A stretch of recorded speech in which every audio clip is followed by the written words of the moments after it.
If a child is old enough to love, a child is old enough to grieve. Grief isn't something that we necessarily overcome. It isn't an obstacle course. It isn't meant to even be fixed. This is the Buried in Work podcast, where we share tips and interview experts to help you simplify estate planning and end-of-life tasks. Today, we're exploring thanatology, the scientific study of death, dying, and bereavement, including what it is, why it matters, and how it's changing the way that we think about death, grief, and resilience. And fortunately, we're joined today by one of the world's leading experts, Dr. Korie Leigh. In addition to being an associate professor and the program director of the Thanatology program at Marian University, among her many degrees and certifications, she's a certified thanatologist, she's a certified life specialist, and quite frankly, if we went through all the rest of her degrees and certifications, we'd probably be here for another hour. So, Dr. Leigh, it's great to have you here. Thank you so much for having me and for talking about a really important topic, one that a lot of folks don't really know about. So I'm excited. Yeah, it's interesting. And literally, you just repeated the line that I was going to open with next. Most people have never heard of the word thanatology. Yeah. Let's start there. What is it? What led you to the field? It's definitely an interesting casual conversation. You know, when you go out with friends, like, what do you do? Like, well, how long do you have? So thanatology is the scientific study of death, dying, grief, and loss. It's an inherently multidisciplinary study. And so what that means is that you can look at thanatological concepts from multiple perspectives. You can look at it from a psychological perspective, sociological, anthropology, linguistics, heuristics. I mean, you could make the argument that thanatology could be connected to literally any profession, because when you boil it down, when we're talking about death, dying, grief, loss, we're not just talking specifically about the death of people, although that certainly is the primary thing that we study. We're talking about how people cope with, how they manage, navigate, understand loss. And when we think of loss as this really big idea, concept of we had something and we no longer have that, we can also apply that to so many things. Is this a discipline that's been around for a long time in many forms and has only recently come together under the paradigm of thanatology, or is it the opposite? I mean, most people haven't heard about it. Why not? Yeah, it's a great question. And if you think about it, we've been studying death and dying since the dawn of time, right? Forever. So in a lot of ways, this is the oldest field of study, if you want to call it that. But it wasn't really synthesized until about the 50s and 60s, 1950s and 60s. And then the field itself was called thanatology. But if you look at the word thanatology and you look at the root Thanos, right, the Greek god of death, and then you have ology, study of, thanatology is where that word comes from, but it wasn't really boiled into an academic study until about the 50s or 60s. So people start going to programs across the country. How many programs are there? I know that you're at Marian University. Are there others? Is there only the one, which is Marian? It's also an interesting evolution. Currently, there are very few thanatology programs. Marian University is one of them. There's also Edgewood College, Brooklyn College, which is my alma mater, where I got my official thanatology degree from. And there is a smattering of them, but even 20, 25 years ago, there were more of them. So you could study thanatology as an undergrad. You could study it as a minor. But at this point, there are very few programs that offer an academic degree. So we offer a Master's of Science in Thanatology. We've also just opened up a Bachelor of Science in Thanatology. We have a Funeral Director certificate. We have advanced certificate. So we can talk about all of the things that Marian does a little later, but let's say that you're interested in studying this. You have very few options, and Marian happens to be one of them. All right, so you decide to go to Marian, best program in the country. Obviously, that's where you're leading it. What do you do with a thanatology degree? Whether it's a bachelor's or a master's, is it complementary to something else and this just makes you better at what your job is? Or are people going to meet with their thanatologist like they are going to meet with a psychologist or an anthropologist or someone else? Ooh, I like that vision. I want to Yeah. hold that and work towards that. I would love it if people could, if thanatology could be a household word, like, Yeah. your primary care physician and your psychologist and your therapist. But at this moment in time, in 2025, most people obtain a higher degree, so a Master of Science degree in thanatology, to usually supplement the work that they are already doing. You may already work in hospice. You might work in healthcare. You might already be a therapist or a funeral director. But as we all know in those professions, this specific content area, you're lucky if you get a class on grief or a class on end of life. So most people seek higher education to better inform themselves, to Hmm. expand their skill set. That's what our degree can offer. However, it can also offer kind of like a doorway into a thanatological space. I So love we have a this. lot of people that want to career change. Maybe they have worked in finance and something happened in their life that has kind of fundamentally changed what they want to do. So they come to us to get that experience. Or maybe people want to, offer a community space for grief and loss. And so they come to us to gain that foundational experience. I'm going to put you on the spot. What are some of the classes or courses that I would take as I pursue the degree? So is there the core curriculum? Everybody has to take grief practices and traditions around the world. Everybody has to take XYZ. And then there's the extracurriculars. Is there even a core module, or is it, hey, pick and choose, as long as you get enough credits, you get the bonus? Yeah, so we do have a core. So if you're coming into a program, into our master's program, it's basically an introduction to thanatology, kind of looks at the field itself. I talk about it as a refrigerator class. So we open the door to the refrigerator and we look inside. We're not touching, we're not tasting, we're not baking, but we're just seeing what are all the ingredients of this really incredibly vast field. From that point, students can take our cultural humility class, which looks at the cultural perspectives of grief and loss, but it takes a very intersectional standpoint. So we're recognizing we're no longer in the space of we have to be competent in someone else's culture, because we can't do that. And so we take something called cultural humility, which really takes an inquiry stance, asking questions and recognizing that you cannot understand and fully lived experience of someone else's culture. There is also a grief and bereavement course. Then there is an applied ethics course. After that, and concurrent to that, really, because it's not sequenced, you have to take the introduction class first. But after that is what I call a choose your own adventure. So you get to decide what courses are going to meet your specific unique needs and to help expand the skill set that you want to have. And I then think at that's wonderful. the very, very end of it, you take a capstone class, which is both kind of the hardest and the most fun class, because you are taking a gap that you have identified that you want to fill with a project. So we get to work on that project for the whole semester. Without naming names, can you describe some of the projects that people have focused on? Absolutely, and they're quite different, and it's one of my most fun classes to teach. We have had students that they're currently working in a field. They've identified a gap. We have a lot of child life specialists, so these are folks that are working in pediatric hospitals, helping children get prepared for medical procedures and cope with hospitalizations. That profession create lists of developmentally appropriate books that can be given to families after a child dies.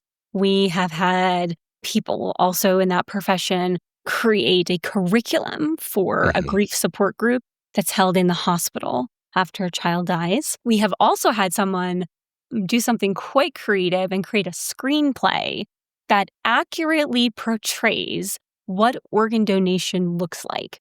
Because in film and on TV, most scenes and depictions of organ donation are incredibly inaccurate and continue to perpetuate myths. So she created a really wonderful screenplay. We have had people create whole courses, so graduate courses, undergraduate courses, community-based courses on estate planning, end-of-life planning, grief and loss, coping with the loss of a spouse. Then we've also had more creative projects. We had someone who's a fiber artist who was just really interested in pursuing a degree in thanatology. And her primary career was using fabric and creating different pieces out of that. So her final project was to create a death shroud with her father who was dying. And so he picked the pieces and the fabric and the color, and throughout the semester, she created his death shroud. That was her Wow. project. So we literally have, it's all over the map. Yeah, yeah. It certainly sounds diverse, and we did a little bit of research on the program, but before the conversation, it looks like people are taking the classes from fields of hospice and social work and healthcare across the board and bringing in multiple different perspectives. Is it in person, though, that they're coming together? Is it fully online? Is it a hybrid mixed program? Because having so many people from so many directives and so many different backgrounds coming together, are they stepping away from their jobs, or is this something that they're doing in their spare time to improve oftentimes? Yeah, so this is a fully asynchronous online program. So what that means is that you can be anywhere in the world, and we do have students all over the world in different countries, in different time zones, and you take your classes with other students in the program. Because it's asynchronous, we don't mandate that you show up on a Zoom class at a day and a time, but we certainly offer that throughout every class. So if you wanted to, you could join a Zoom class and see your cohort mates and talk with your professor. But if you don't want to or you can't, you don't have to. So it's both a choose your own adventure at your own pace, but within an academic schedule. So we have a start date and an end date. You do have assignments that are due at certain days and times, but there isn't a class meeting time. So students are studying on their own. The program has evolved, so it's been around forever. I mean, effectively, back to Egyptian times before that, mummification, studying death. The 50s, you said, is when it became more readily available and known as the field of thanatology. We're 75 years in now, give or take a few years, let's say. Where do you think thanatology heads, though, in the next decade and the next 2 decades and beyond? That's a great question. That means I'm out of good questions for the time. At this point in time, there has been a resurgence of interest in this field. Oftentimes, when you think of death, dying, grief, you think of topics that are very taboo. People don't want to talk about them. They certainly don't want to think about them. And when they happen to you, we tend to live in a society that isolates those that are experiencing stressors. And I have noticed over the last 10 years that there is this desire to have conversations, to start to demystify these topics. People want to talk about it. They want spaces. They want opportunities. Sometimes they want them in a formal educational setting.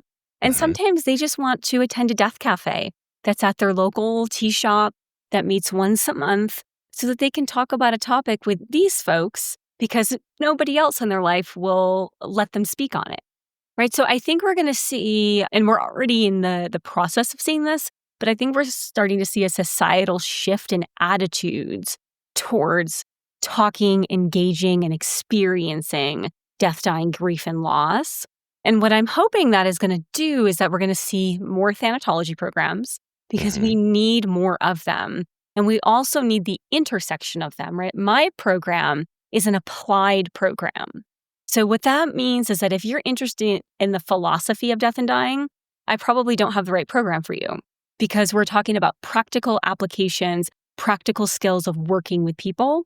So I hope that more philosophical thanatology programs sprout up.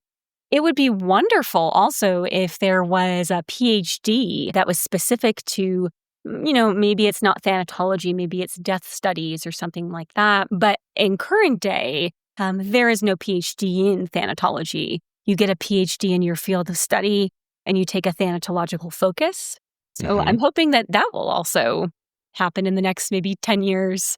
Do you see an overlap at all with death doulas and what they're trying to accomplish? Do you see death doulas pursuing this certification and training, or is it still a bit, pari passu and next to each other in parallel terms?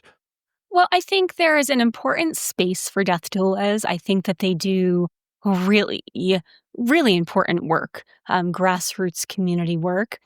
One of the challenges that I see my students have, particularly those that are coming to my program after getting out of a death doula weekend workshop Hmm. is they are super excited to start this new career path, but a weekend workshop or a single 7-week class doesn't adequately prepare people to sit with those that are dying.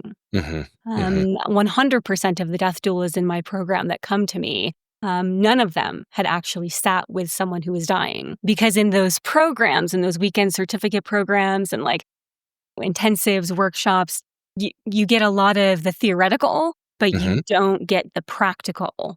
How do you manage that? And do you have relationships with facilities around the country, around the world, where people can have that hands-on experience? Or that's a wonderful point, and I haven't considered that. How do you give people that experience?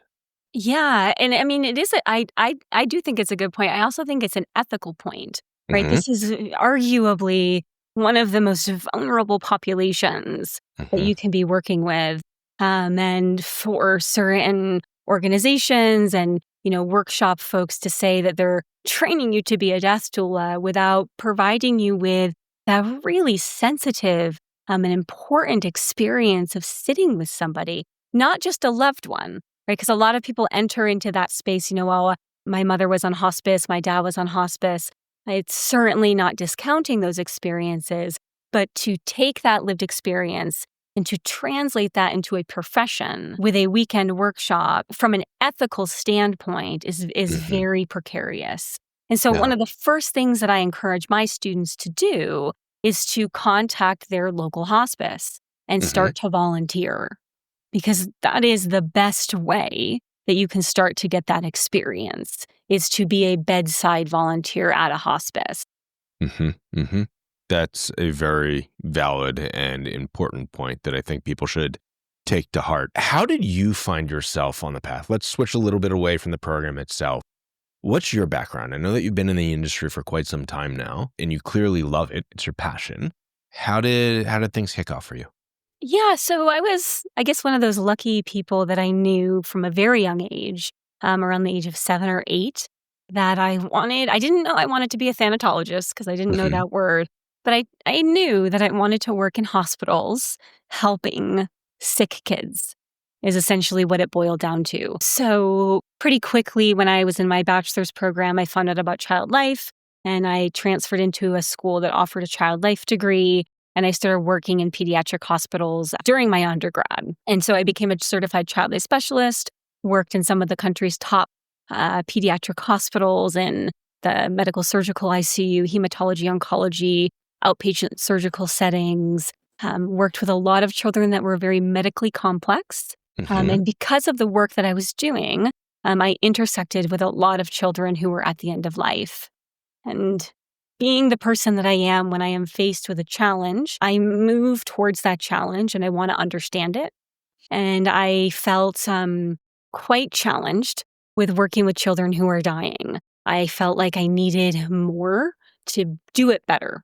Hmm. And so that's when I found thanatology. I went back to school. I obtained my master's in public health with a concentration in thanatology, and switched out of pediatric hospitals into pediatric hospice and palliative care. And so that's where I've spent the majority of my clinical work, is working with medically fragile children and then working with bereaved parents and siblings. And that led you to writing your 2 books. Yes, yes, Okay. absolutely. So the 2 books, let's talk about those for a minute. One is What Does Grief Feel Like? And the other one is It Won't Ever Be the Same, A Teen's Guide to Grief and Grieving. And I think it's neat that you're focusing on subsections where a lot of people think that grief is really for older people in this specific space, but it impacts so many different people and everybody in their own way. Talk about the books. Yeah, yeah, absolutely. And to that point, there's a clinician, his name is Alan Wolfelt, and he Hmm. has a quote that says, "If a child is old enough to love, a child is old enough to grieve." And so grieving is a natural, inherent part of the human experience. So if you take that premise that if a child is old enough to love, they're old enough to grieve, infants grieve pre-verbally before they're able to speak. They grieve, right? So from the entire developmental perspective, grief impacts everyone. Clinically, when I was working with a lot of grieving children, and this is right before I wrote my first book, I was quite frustrated with the literature that was available to me to use with the children I was working with. A lot of the books use euphemisms and developmentally inappropriate terms to help young children understand death, dying, and grief. I would oftentimes tape pages together of books, pull pages out, skip over words, and I became very frustrated. And so it was during COVID, during those months when everyone was locked in their houses, that I just sat at the kitchen table and my first book poured out of me. And it really bore from a place of, if I'm working with a child, what do I say? What questions do I ask? What images would I like portrayed on a book that I could use in my practice?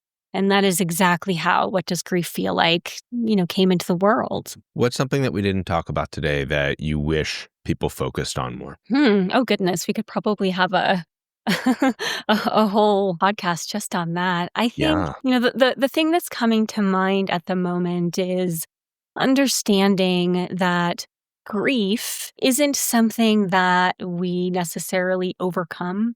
It isn't an obstacle course. It isn't meant to even be fixed. Grief isn't something that's broken inside of you, although it might feel like it. Grief is a very normal and natural response that we have to loss. And so I think that the more that we can sit in the idea that grief and that feeling of grief is a part of you, and then we learn that new part of ourselves. It's almost when I talk with my clients, I'll use the idea that grief is like you opened your door to your home and you walked inside and there's a person there and they have permanently moved in and they are a stranger to you. Like their clothes are in the closet, their car's in the driveway.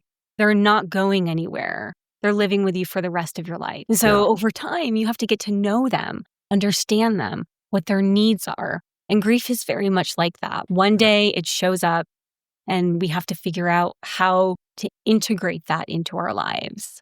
That's a clean message. I mean, your work is a reminder that grief isn't something to be fixed. It's something that needs to be understood and integrated and honored. Now, if you're a professional in the end-of-life care industry, if you're someone facing loss, if you're simply interested in how we can approach death with more compassion, and clearly your insights are absolutely phenomenal, where can people connect with you and learn more about Marian University's program? Excellent. So there's a few places. You can certainly go to Marian University, or the one in Wisconsin, not the one in Indianapolis. So you can just Google Marian University Thanatology, and we have a lot of information on our website. I have a personal website, which is KorieLeighPhD.com. I am also on social media. My username is at Dr. Korie Leigh. I'm on TikTok and Instagram and LinkedIn, I think, are the ones that I use the most. And then you can also send me an email at drkorieleigh@gmail.com. All right. Dr. Korie Leigh, appreciate your time and your insights today. Maybe we'll see you in a few other resources for Buried in Work sometime soon. Wonderful. Thank you for having me. Yeah, take care. Thanks for listening to another episode of the Buried in Work podcast. Remember, you can save 10% on our estate preparation package and games with code podcast10 at buriedinwork.com.